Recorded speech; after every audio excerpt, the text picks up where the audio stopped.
नमस्कार. छायाज रेसिपीजमध्ये आज आपण गव्हाच्या पिठापासून आणि घरच्या साहित्यामध्ये दोन मस्त अशा नाश्त्याच्या रेसिपी बनवणार आहोत. चला तर बनवायला सुरुवात करूया. इथे बनवूया पहिली रेसिपी.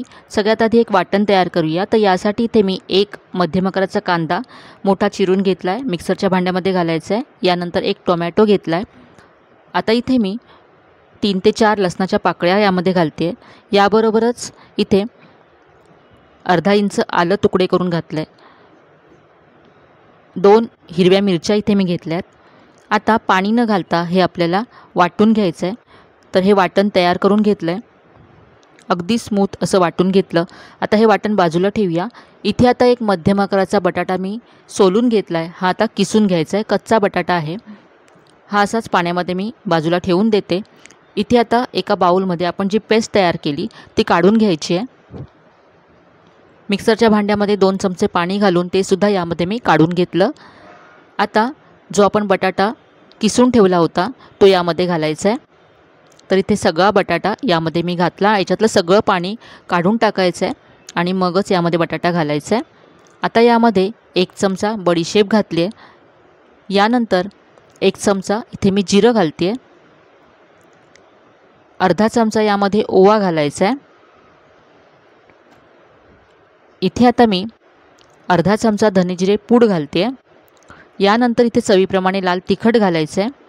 आपण यामध्ये हिरवी मिरचीसुद्धा घातली आहे, त्यामुळे तुमच्या चवीप्रमाणे कमी जास्त करा लाल तिखट.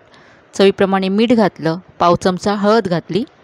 यानंतर इथे मी 1 चमचा कसुरी मेथी यामध्ये घालते आहे आणि भरपूर अशी बारीक चिरलेली कोथिंबीर यामध्ये घालायची आहे. आता हे सगळं आपण मिक्स करून घेऊया. तर यामध्ये आपण जे आलू पराठासाठी मसाले घालतो तेच मसाले इथे आपण वापरलेत. आता हे मी 5 मिनटं असंच बाजूला ठेवून दिलं होतं. तर 5 मिनटानंतर याला छान असं पाणी सुटलं आहे. आता इथे 1 कप गव्हाचं पीठ मी घेतलं आहे. हे सगळं यामध्ये घालायचं आहे आणि मिक्स करून घ्यायचं आहे.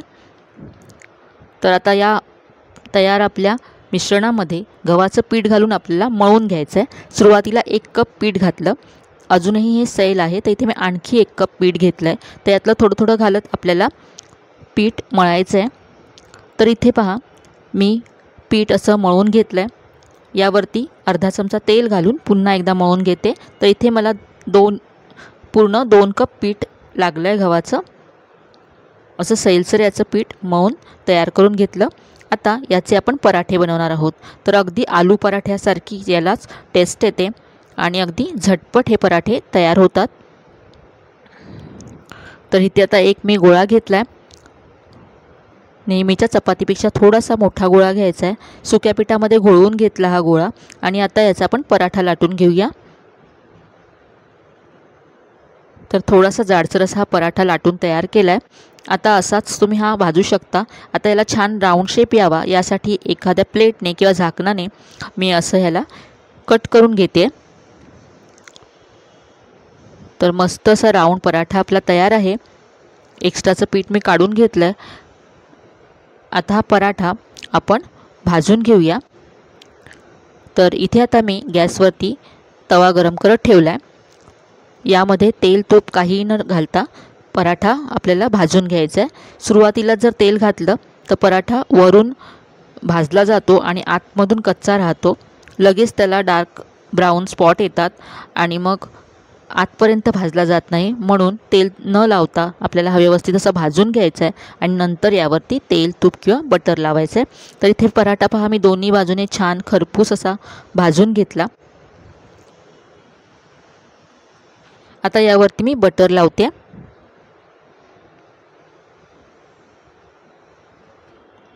तर हा पराठा खूपच झटपट होतो आणि चवीला तर अप्रतिम लागतो. मुलांच्या टिफिनसाठी किंवा नाश्त्यासाठी अगदी घाईच्या वेळेससुद्धा तुम्ही झटपट हा पराठा तयार करू शकता.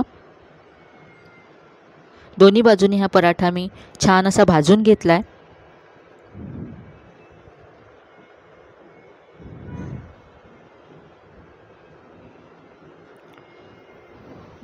पराठा आपण काढून घेऊया. तर इथे आता हा पराठा मी टोमॅटो केचप बरोबर सर्व केला आहे. तर ही मस्त अशी झटपट होणारी आणि घरच्या साहित्यामध्ये होणारी नाश्त्याची रेसिपी नक्की करून पहा। तर ही होती आपली पहिली नाश्त्याची रेसिपी। आता बनवूया दुसरी रेसिपी। इथे आता मी एक बाउल घेतला आहे, यामध्ये 1 वाटी गव्हाचं पीठ घ्यायचं आहे। यामध्ये आता 2 चमचे रवा घालायचा आहे, जाड किंवा बारीक कोणताही रवा तुम्ही इथे घेऊ शकता। रव्यामुळे रेसिपीला कुरकुरीतपणा यायला मदत होईल। यानंतर यामध्ये 2 चमचे बेसन घालायचे आहे, बेसनामुळे रेसिपीला चव छान येते। आता एक वाटण तयार करून घेऊया। तर इथे आता मिक्सरच्या भांड्यामध्ये मी 5 ते 6 पाकळ्या लसूण घालते। यानंतर आलं घातलंय, हिरवी मिरची घालते। आता हे आपण वाटून घेऊया आणि अगदी बारीक वाटण्यासाठी यामध्ये मी थोडंसं पाणी घातलं होतं, तर अगदी बारीक अशी याची मी पेस्ट तयार करून घेतली आहे। आता जी आपण पिठं एकत्र केली होती त्यामध्ये ही पेस्ट घालायची आहे।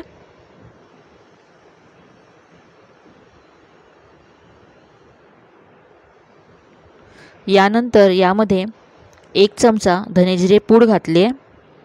चवीप्रमाणे लाल तिखट घालायचं आहे। यामध्ये आपण हिरवी मिरची सुद्धा घातली आहे, त्यामुळे लाल तिखट तुमच्या चवीप्रमाणे कमी जास्त करा। अर्धा चमचा यामध्ये मी रेड चिली फ्लेक्स घातले आहेत। रेड चिली फ्लेक्स असतील तर घाला, फक्त रेसिपी छान दिसावी यासाठी मी इथे घातलेत। पाव चमचा हळद घातली। यानंतर अर्धा चमचा इथे मी गरम मसाला घातला। आता यामध्ये अर्धा चमचा जिरं घातलं आहे। यानंतर अर्धा चमचा इथे ओवा घालायचा आहे। ओवा हातावरती असा कुस्करून मग घालायचा, म्हणजे स्वाद खूप छान येतो। यानंतर इथे चवीप्रमाणे मीठ घातलं आहे। आता यामध्ये भरपूर बारीक चिरलेली कोथिंबीर घालायची आहे। यानंतर यामध्ये पाव चमचा हिंग घालायचा आहे। तर हिंगाची चव खूप छान येते या रेसिपीमध्ये, त्यामुळे नक्की घाला। यानंतर यावरती मी 1 चमचा तेल घातलं। आता हे सगळं आपल्याला मिक्स करून घ्यायचं आहे। आधी हे मिक्स करून घ्यायचं आणि नंतर पाणी घालून आपल्याला हे पीठ मळून घ्यायचं आहे। आता यामध्ये आपण पाणी घालूया आणि याचा गोळा मळून घेऊया। तर नेहमीचं आपलं चपातीचं जसं पीठ असतं तसंच हे पीठ आपल्याला मळून घ्यायचं आहे। आता हे मळून घेतल्यानंतर यावरती मी अर्धा चमचा तेल घातलं आणि पुन्हा एकदा मळून घेतलं। आता हे पीठ आपण 10 ते 15 मिनटं झाकून ठेवूया, म्हणजे यामध्ये जो रवा आहे तो छान फुलेल। तर इथे साधारण 10 मिनटं झालेत, आपण पाहूया। आता हे पुन्हा एकदा आपण मळून घेऊ। आता या पिठाचे असे मी गोळे तयार करून घेते। तर इथे सगळ्या पिठाचे गोळे तयार करून घेतले। आता याच्या आपण पुऱ्या बनवणार आहोत। तर इथे मी 1 गोळा घेतला, याला तेल लावून घेतलं। लाटण्याला सुद्धा तेल लावून घ्यायचं आहे। तर इथे पीठ लावायचं नाही आहे, तेलावरती आपण या पुऱ्या लाटून घेणार आहोत। तर थोड्याशा जाडसर अशा पुऱ्या लाटायच्या, म्हणजे छान फुगतात पुऱ्या। तर इथे पहा, पुऱ्या मी लाटून घेतल्यात। यामध्ये आपण जे चिली फ्लेक्स घातले त्यामुळे दिसायला सुद्धा या पुऱ्या छान दिसतात।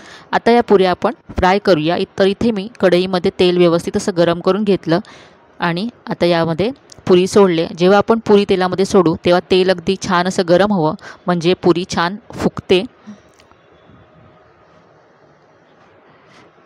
पुरी थोडीशी वरती यायला लागली की यावरती तेल सोडायचं आहे किंवा मग पुरी अशी प्रेस करायची आणि पहा, आता अशी प्रेस केल्यानंतर पुरी छान अशी फुगेल। यामध्ये आपण रवा घातला आहे, त्यामुळे थंड झाल्यानंतर सुद्धा ही पुरी अशीच छान फुगलेली राहते, कुरकुरीत राहते।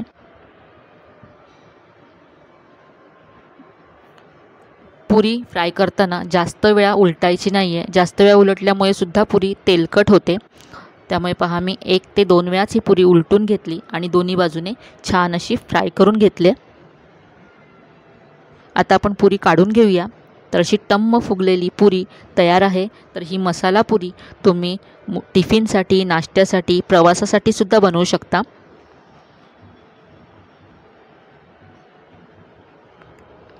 तर इथे आता अशाच मी पुऱ्या तयार करून घेते। तर इथे मी टोमॅटो केचप बरोबर या पुऱ्या सर्व केल्यात। अशा सुद्धा या पुऱ्या खूप छान लागतात। तर आजच्या दोन्ही रेसिपीज तुम्हाला कशा वाटल्या कमेंटमध्ये कळवायला विसरू नका। रेसिपी जर आवडल्या असतील तर व्हिडिओला जास्तीत जास्त लाईक करा, शेअर करा। चॅनलवर नवीन असाल तर चॅनलला सबस्क्राईब करायला विसरू नका। चला तर मग पुन्हा भेटूया अशा छान छान आणि नवीन नवीन रेसिपीजसह। तोपर्यंत धन्यवाद।